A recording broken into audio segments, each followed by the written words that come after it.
Good dog. In this society, with my outlaw history and criminal record, I am now, and will be forever, assumed guilty until proven innocent. By way of introduction, my name is Matthew Nestor Peter Libon. But most people actually know me as Jake.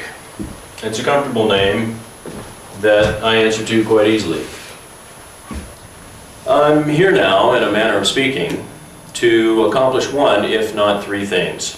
Educate some people, right some wrongs, and exact some justice simply by supplying some information and providing a different perspective.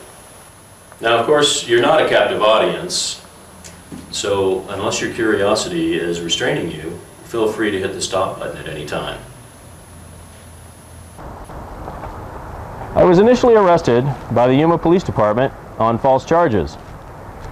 While in the care and custody of that same department, my vehicle was searched and over $7,000 in cash was removed from it by a person or persons unknown. I can't point my finger at anyone, and I can't prove it was done. I can only say that over several $1,000s in cash was in my motor home when I was arrested and missing upon my release. The Yuma Police Department had the only set of keys in their possession, and the vehicle was on their property. Feel free to make your own deductions or assumptions based on this information. Now, in this cabinet right here is the item which failed me. It is a knockoff can of Wondra gravy mix. It can be purchased at any local alternative product store, and it's made to hide items you don't wish to be discovered.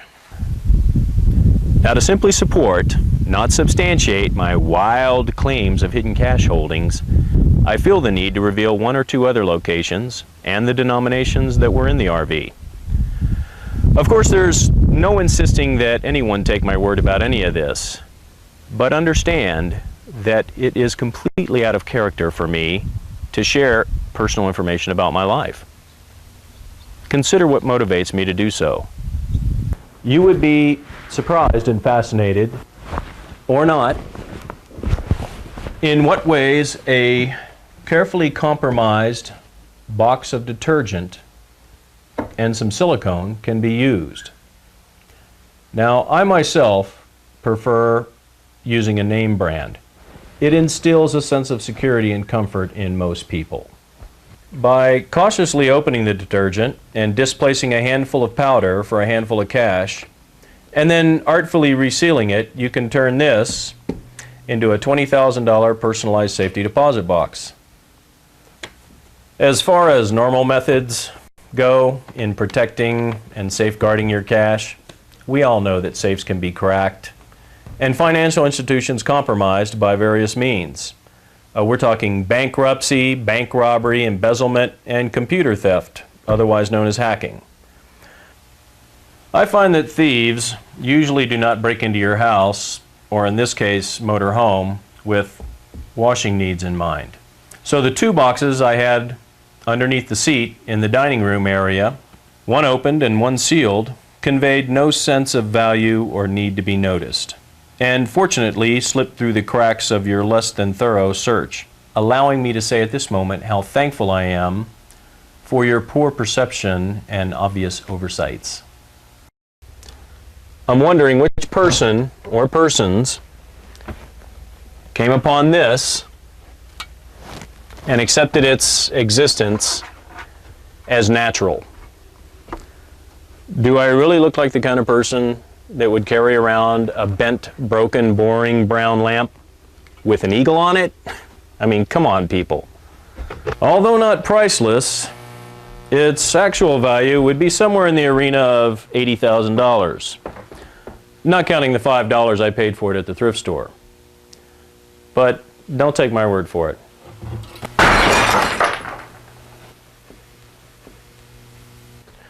They do say a picture is worth 1,000 words, and compared to this picture, talk is cheap. My multiple identifications are not used for committing irresponsibly wanton acts of crime. And my money and possessions were not the spoils and rewards of such. I did not acquire them by knocking old ladies over and stealing their purses, or selling marijuana to school kids on street corners. Now, am I guilty myself of breaking laws? Most definitely. My life has been full of law breaking. I'm sure I've broken laws that I don't even know exist. I openly admit to being an outlaw, but more of an ethical outlaw. I do have values that are important to me, which I follow because I want and need to, not because they're enforced with threats or baited by rewards. Truthfully, I don't consider myself to be a very good citizen. I'm more concerned with our world, our environment, and life in general than paying insincere homage to man-made symbols or repeating program principles that most people, when push comes to shove, do not exhibit, embrace, or support. I'm aware of the fact that I will sound like, and seem to be, a petty, vindictive person pushing my points just to anger certain people with this presentation of mine. But I can't, or actually won't, suppress my natural tendency to say things that are probably better left unsaid.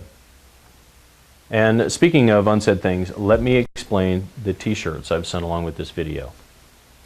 They are for Detectives Poquette and Bledsoe, affectionately known around town as Pokey and Dead Slow, based on their performance in the field. Gentlemen, if you two truly believe my accuser's story after all the facts had been submitted for your obviously awkward analysis, you are in fact quite dumb. And on the other hypothetical hand, if you did not believe the story and based on personal prejudice charge me anyway, you would be bona fide asses, at least in my eyes. Any wavering between those two options is this unpleasant combination. So wear them in good health, guys. Even though detective is your title, I consider dumbass your definition. And now I have a couple of questions for Detective Jan Schmidt.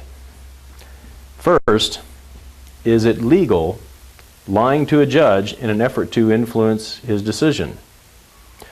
I have it from a semi-sketchy source that you told the bail hearing judge, as well as others, that I had 9 passports and IDs, one of which belonged to a DEA agent. Now that would be a blatant lie, of course, and an attempt to manipulate the courts by creating bias and prejudice against me.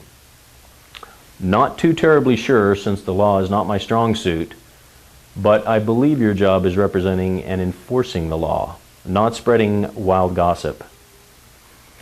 So based on your own words and actions, I wonder what other laws a policeman, such as yourself, might break or bend. So you may be asking yourself by now why this kook is making a video that could very well anger and upset certain people. Now, payback is always nice, but there is a certain point of satisfaction that I seek to attain with a twist to set the record straight about myself. Not to mention the fact that I've had it just about up to here with sketchy, double-dealing detectives.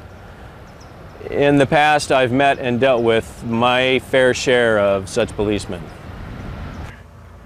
As a couple of prime examples, I can start by referring to Detectives Woody Bouillon and Mike Seavey of the Beaumont Police Department. Two of Beaumont's best that I had occasion to meet and interact with from opposite sides of the legal fence, so to speak. After explaining to Detective Bouillon during a private discussion what I did know and how much more I suspected, he strongly suggested I quietly and quickly leave town before I ended up in jail, or worse. Worse being left to the imagination. In the end, CB lied to Bouillon, Bouillon lied to the FBI, and they all cut a deal with the prosecutor to look half as dirty as they were. The theft and CB's millions was just the tip of the iceberg that the public was allowed to see. After everyone got finished informing on each other, cash was recovered, sentence was passed, and Bouillon walked away from it all claiming his heart was pure. But I'd say odds are his soul had some stains on it. Years later, I approached Detective Byron Bubba Cates and his partner Steve Orm of the Austin Police Department. I had my reasons to request that the Vice Department help me close down a local chain of seedy massage parlors. After months of putting in my own time collecting evidence for the Vice Squad, I gave Detective Cates my paperwork trail to follow, which he followed right into $1 million prostitution ring. Armed with the information I had supplied, he happily extorted, blackmailed, and racketeered his way into the pockets of the owners and the pants of their employees. Actually, quite a cozy situation. It's too bad for Cates and Orm. I gave copies to an Austin Chronicle reporter as well.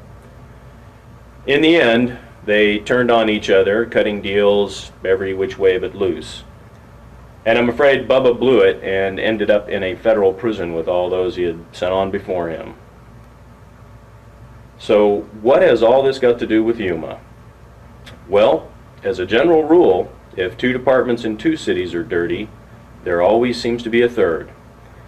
And a more recent experience in law enforcement encounters brings me to the town of Yuma, Arizona, with officers like Ray Haley Jr. and Jack Hudson. Rare gems in the rock pile, as you can see from these newspaper articles.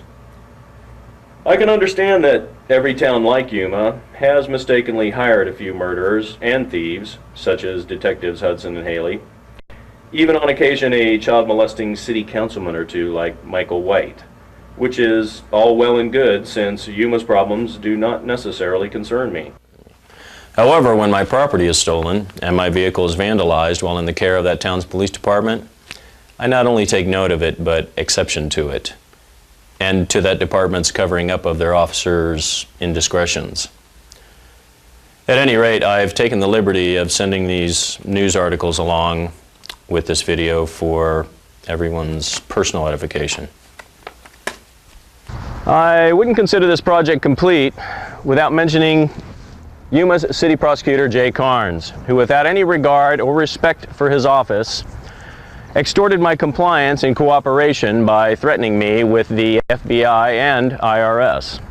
If Jay Carnes has a reason to call and information to offer these agencies, he should be bound by his legal responsibilities to do so, not use them as a cheap bargaining chip in a game. I personally believe a city prosecutor should act in accordance with the letter of the law, or better yet, the spirit of the law.